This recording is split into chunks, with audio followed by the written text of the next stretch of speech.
ಬರ್ತಾರೆ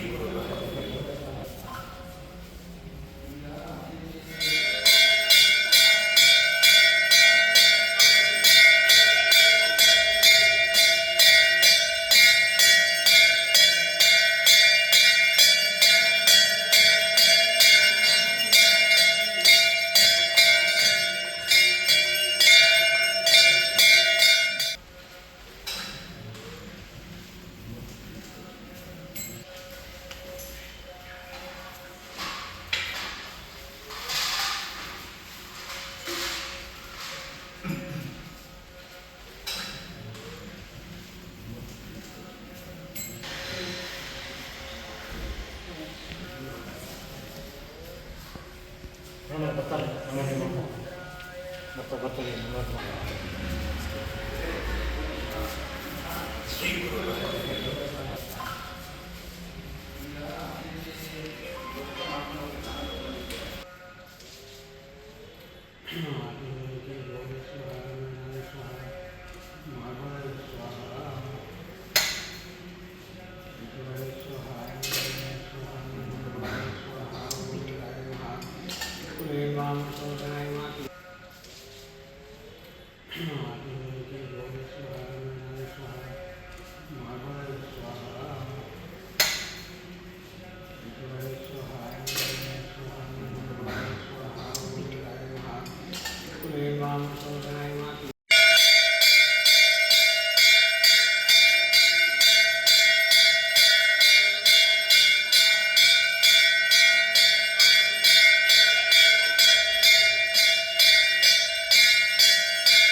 ಹಮುರಾಬಿ ಸಿದ್ಧಾಂತದ ಮೇಲೆ ನಂಬಿಕೆ ಇಟ್ಟವರಲ್ಲಿ ಮಾತ್ರ, ಸಂವಿಧಾನದ ಮೇಲೆ ನಂಬಿಕೆ ಇಟ್ಟವರು ಕಾನೂನು ಪ್ರಕಾರ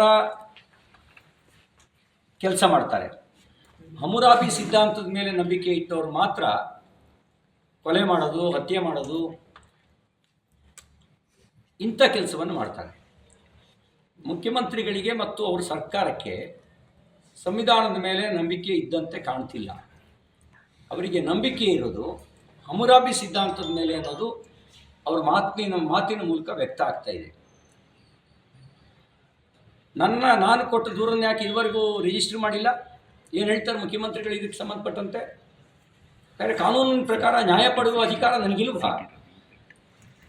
ಹಾಗಿದ್ರೆ ನಾವು ಇವ್ರ ದೃಷ್ಟಿಯಲ್ಲಿ ನಾವು ಗುಂಡಾಗಳನ್ನು ಕಳಿಸಿ ಉತ್ತರ ಪಡಿಬೇಕಾ, ನ್ಯಾಯ ಪಡಿಬೇಕಾ?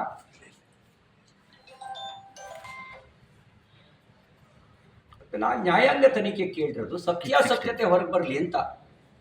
ನನ್ನನ್ನು ರಾತ್ರಿ ಇಡೀ 400 ಕಿಲೋಮೀಟರ್ಗೂ ಹೆಚ್ಚು ದೂರ ನಿಗೂಢ ಸ್ಥಳಗಳಿಗೆ ಕರ್ಕೊಂಡು ಹೋಗಿದ್ದು ಅಪರಿಚಿತರ ಅಲ್ಲ. ನನ್ನನ್ನು ನಿಗೂಢ ಸ್ಥಳಗಳಿಗೆ ಕರ್ಕೊಂಡು ಹೋಗಿದ್ದು ಕರ್ನಾಟಕ ರಾಜ್ಯದ ಪೊಲೀಸರು. ಅವರಿಗೆ ಅಣತಿ ಡೈರೆಕ್ಷನ್ ಬರ್ತಾ ಇದ್ದಿದ್ದು ಅವರು ನಿಗೂಢವಾಗದ ಸ್ಥಳದಿಂದ ಬರ್ತಾ ಇತ್ತು. ಅದಕ್ಕೆ ನಾನು ಹೇಳಿದೆ, ಅವ್ರ ಕಾಲ್ ರೆಕಾರ್ಡ್ ಚೆಕ್ ಮಾಡಿ ಯಾರ್ಯಾರು ಯಾವ್ಯಾವ ಹೊತ್ತಿನಲ್ಲಿ ಮಾತಾಡಿದ್ದಾರೆ ಅನ್ನೋದನ್ನ ಅಂಥೇಳಿ. ಬೆಳಗಾವಿ ಗ್ರಾಮಾಂತರ ಎಸ್ ಪಿ ಮತ್ತು ಬೆಳಗಾವಿ ನಗರದ ಕಮಿಷನರ್ ಅವರಲ್ಲದೆ DYSP ಇಬ್ಬರು ಹೆಸರನ್ನು ಹೇಳಿದ್ದೆ. ಒಬ್ಬರು ACP ಗಂಗಾಧರ್ ಅನ್ನೋರು, ಇನ್ನೊಬ್ಬರು DYSP ರಾಮದುರ್ಗ, ಇನ್ನೊಬ್ಬ ಕಿತ್ತೂರಿನ ಸಬ್ ಇನ್ಸ್ಪೆಕ್ಟ್ರು ಪ್ರವೀಣ್. ಇವರುಗಳ ಕಾಲ್ ರೆಕಾರ್ಡು ಈ ಗ್ರಾಮಾಂತರ SP ಮತ್ತು ಕಮಿಷನರ್ ಕಾಲ್ ರೆಕಾರ್ಡ್ ಚೆಕ್ ಮಾಡಿ ಯಾರ್ಯಾರು ಡೈರೆಕ್ಷನ್ ಕೊಟ್ಟಿದ್ದಾರೆ ಗೊತ್ತಾಗುತ್ತೆ ಅಂಥೇಳಿ. ನನ್ನನ್ನು ಸ್ಟೋನ್ ಕ್ರಷರಿಗೆ ಕರ್ಕೊಂಡು ಹೋಗಿರೋ ವಿಷಯನ ಹೇಳಿದ್ದೆ, ಕಬ್ಬಿನ ಗದ್ದೆ ಕರ್ಕೊಂಡು ಹೋಗಿರೋ ವಿಷಯ ಹೇಳಿದ್ದೆ.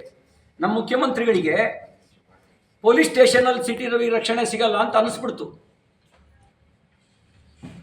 ಅದಕ್ಕೆ ಕಬ್ಬಿನ ಗದ್ದೆ ಕಳಿಸಿದ್ರು ನಂಗೆ ರಕ್ಷಣೆ ಕೊಡೋಕ್ಕೆ. ಯಾರಾದರೂ ಇವನು ಎನ್ಕೌಂಟ್ರ್ ಮಾಡಲಿ ಅಂತ ಹೇಳಿ, ಅಥವಾ ಯಾರಾದರೂ ಅಪರಿಚಿತರು ಹೊಡೆದ್ರು ಅಂತ ತಿಪ್ಪೆ ಸಾರಿಸೋಣ ಅಂತ ಸ್ಟೋನ್ ಕ್ರಷರಿಗೆ ಕಳಿಸಿದ್ರು ನಂಗೆ ರಕ್ಷಣೆ ಕೊಡೋಕ್ಕೆ. 60 ಜನ ಪೊಲೀಸರ ಜೊತೆಗಲ್ಲ, 6 ಜನ ಪೊಲೀಸರ ಜೊತೆಗೆ ಅವರಿಗೆ ಡೈರೆಕ್ಷನ್ ಬರ್ತಾ ಇತ್ತು. ನೀವು ಮಾಧ್ಯಮ ಸ್ನೇಹಿತರು ಇಲ್ಲದೇ ಇದ್ದಿದ್ರೆ ಇವರು ಹುನ್ನಾರ ಬೇರೆ ಇತ್ತು ಅನ್ನೋದನ್ನು ಆಪಾದನೆ ಮಾಡಿದ್ದೆ ನಾನು. ಅದಕ್ಕೆ ಇಂಬು ಕೊಡುವ ರೀತಿಯಲ್ಲಿ ಮಾನ್ಯ ಮುಖ್ಯಮಂತ್ರಿಗಳು ಮಾತಾಡ್ತಿದ್ದಾರೆ. ನನಗನ್ಸುತ್ತೆ, ನಾನು ಮುಂಚೆ ಅಂದ್ಕೊಂಡೆ ಮುಖ್ಯಮಂತ್ರಿಗಳ ಪಾತ್ರ ಇದರಲ್ಲಿ ಇಲ್ವೇನೋ ಅಂತ ಹೇಳಿ.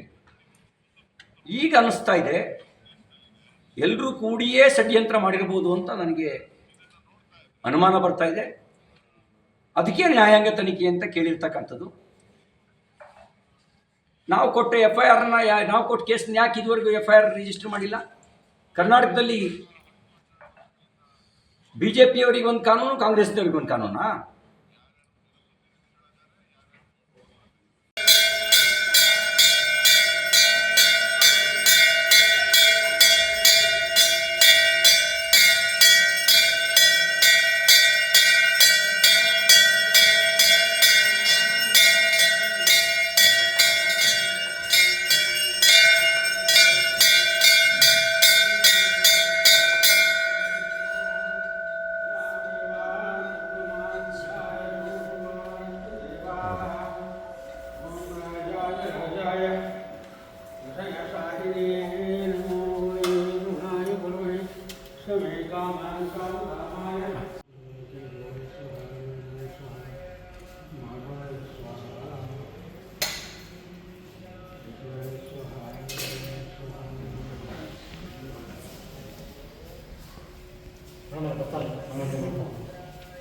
ಬರ್ತಾರೆ